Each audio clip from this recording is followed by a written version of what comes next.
જી આજે આવેદનપત્ર આપવા આવ્યા છે, શું છે સમગ્ર માહિતી? ભારત એ દુનિયાનો સૌથી મોટો લોકશાહી દેશ છે. આ દેશની અંદર વિપક્ષના નેતા આદરણીય રાહુલ ગાંધી વિશે બેફામ નિવેદનો આપવામાં આવે અને એક પાર્ટીના જિમ્મેદાર માણસ, જવાબદાર માણસ, એક કેન્દ્રના મંત્રી એમ કે તો દુનિયાનો સૌથી મોટો આતંકવાદી છે. બીજા એક મંત્રી સંજય ગાયકવાડ એમ કે એની જીભ કાપી લેવી. બીજા એક મારવા મંત્રી એમ કે છે, પેલા ધારાસભ્યશ્રી કે જે તારી દાદીની જે હાલત થઈ છે એ હાલતથી તને મારવામાં આવશે. આપણા દેશના કાયદા અને કાનૂન મુજબ તમે ફોન ઉપર પણ કોઈને મારવાની ધમકી આપો ને તો એક કેસ, એક કાયદો બને છે, બરાબર, એક જુલમ થાય, એક જુર્મ બને છે. એની જગ્યાએ તમે ખુલ્લે આમ સોશિયલ મીડિયામાં, ઇલેક્ટ્રિક મીડિયામાં, દરેક જગ્યાએ એક સભાની અંદર તમે મારી નાખવાની ધમકી અને આ દેશના વિરોધ પક્ષના નેતાને મારી નાખવાની ધમકી આપો છો. અને તેમ છતાંય કેન્દ્રમાં બેઠેલા સુલતાનો શાંત છે, એની સામે અમને વાંધો છે. અને વાત લઈને આવ્યા કે તમે અમારા નેતા સાથે આવી રીતે વાત કેવી રીતે કરી શકો? અને એના માટે અમે આવેદનપત્ર આપ્યું છે.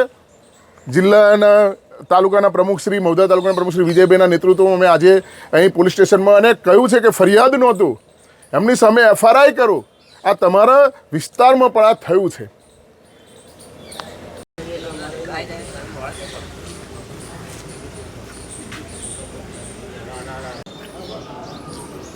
ભારતના વિરોધ પક્ષના નેતા રાહુલ ગાંધી સામે ભાજપના દિગ્ગજ નેતાઓ દ્વારા ધાકધમકી આપવામાં આવી, જે બાબતે સમગ્ર ગુજરાતમાં કોંગ્રેસમાં રોષ ફાટી નીકળ્યો છે. તેવા સમયે અન્ય જગાએ આવેદનપત્ર આપી જે ભાજપના નેતાઓ દ્વારા આવા નિવેદનો આપવામાં આવ્યા છે તેઓ વિરુદ્ધ પોલીસ ફરિયાદ દાખલ કરવા માટે આવેદનો આપવામાં આવી રહ્યા છે.